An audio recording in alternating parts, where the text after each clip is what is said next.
করে জুলাই গণ অভ্যুত্থান দিবসের অনুষ্ঠানে জুলাই যোদ্ধাদের মারধর ও লাঞ্ছনার ঘটনা ঘটেছে। ভুক্তভোগীদের অভিযোগ, বিএনপির নেতাকর্মীরা তাদের মারধর করে অনুষ্ঠানস্থল থেকে বের করে দেয়। এ ঘটনার বেশ কিছু ভিডিও সামাজিক যোগাযোগ মাধ্যমে ছড়িয়ে পড়েছে। বুধবার সকালে পৌরসভার অডিটোরিয়ামে এ ঘটনা ঘটে। প্রত্যক্ষদর্শী ভুক্তভোগী সূত্রে জানা যায়, জুলাই গণ অভ্যুত্থান দিবস উপলক্ষে জুলাই শহীদ পরিবার ও জুলাই যোদ্ধাদের সংবর্ধনা এবং আলোচনা সভার আয়োজন করে জেলা প্রশাসন। অনুষ্ঠান শুরুর দিকে জুলাই যোদ্ধাদের কয়েকজন উপস্থিত হলে হঠাৎ করে চড়াও হয় সদর উপজেলা বিএনপির সাধারণ সম্পাদক মাহবুব মোর্শেদ টিপু সহ বেশ কয়েকজন বিএনপির নেতাকর্মীরা। এখানে বিএনপির উপজেলার যে সেক্রেটারি টিপু মাতবর সহ আরও বিএনপির কয়েকজন নেতাকর্মী মিলে আমাদের আহত জুলাই যোদ্ধা এবং শহীদ পরিবারের লোকজন সহ আমাদেরকে মারধর করে ঘাট ধাক্কা দিয়ে বের করে দিছে সেই অডিটোরিয়াম থেকে। আহত জুলাই যোদ্ধা জাকির হোসেন মিন্টু অভিযোগ করে বলেন, আমি একজন গেজেটেড জুলাই যোদ্ধা। আমি জুলাই আন্দোলনে আহত হলে সরকার তদন্ত করেই আমাকে জুলাই যোদ্ধার স্বীকৃতি দিয়েছে। তারা বারবার বলতেছে তারা জুলাই যোদ্ধা, তারা জুলাই যোদ্ধা, আর কেউ জুলাই যোদ্ধা না। তো আমরা তো লিস্টেড, গেজেটেড।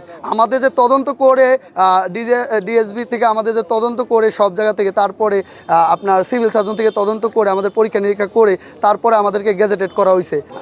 টিপু মাতবর আমাকে বলেছে যে তুই কে? আমি বলছি কাকা আমি হচ্ছি আদর, আমি হলো আহত জুলাই যোদ্ধা।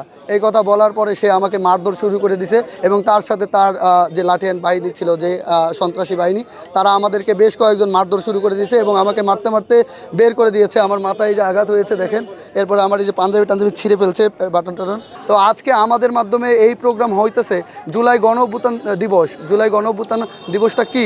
শহীদ এবং আহতদের সংবর্ধনা এবং তাদের নিয়ে আলোচনা সভা এবং তাদের বিষয়ে জানা। তো তাদেরকেই যদি তারা বের করে দেয়, তাহলে প্রোগ্রামটা কাদের নিয়ে করতেছে এবং কি কারণে তারা প্রোগ্রাম করতেছে?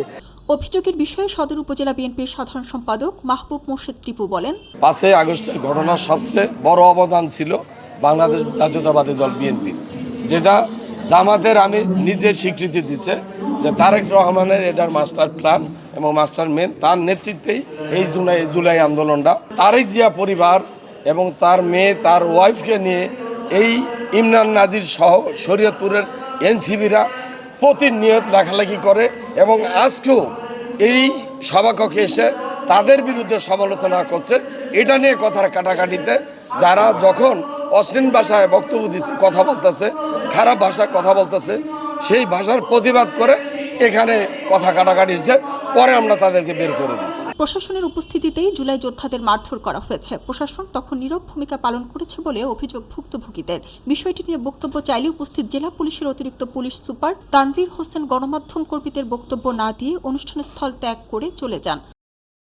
জেলা প্রশাসনের আয়োজনে জুলাই যোদ্ধাদের মারধর ও লাঞ্ছিত হওয়ার বিষয়ে জানতে চাইলে জেলা প্রশাসক তাহসিনা বেগম বলেন, আমরা পিসফুলি কিন্তু অনুষ্ঠান করেছি, আপনারা ছিলেন, সবাই ছিলেন।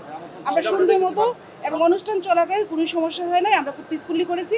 আপনি যে ঘটনাটা বললেন, আমার এটা জানতে হবে, পুরো ঘটনাটা শুনে এটা কেন কি হয়েছে না শুনে আসলে বুঝতে পারবো। আপনি এই কক্ষে কোনো মারামারি দেখেননি, হট্টগোল দেখেননি? এটা আমাদের অনুষ্ঠান শুরুর আগে হলে হতে পারে। অনুষ্ঠানটা ফর্মালি শুরু হয়ে গেছে, তখন কিন্তু কিছু হয়নি।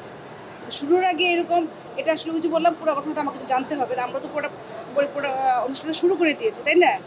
আমি পুরাটা জিনিস দেখে তার কথা বলতে পারবো। খবরের কাগজ, নিখাত, নির্ভীক, নিরপেক্ষ।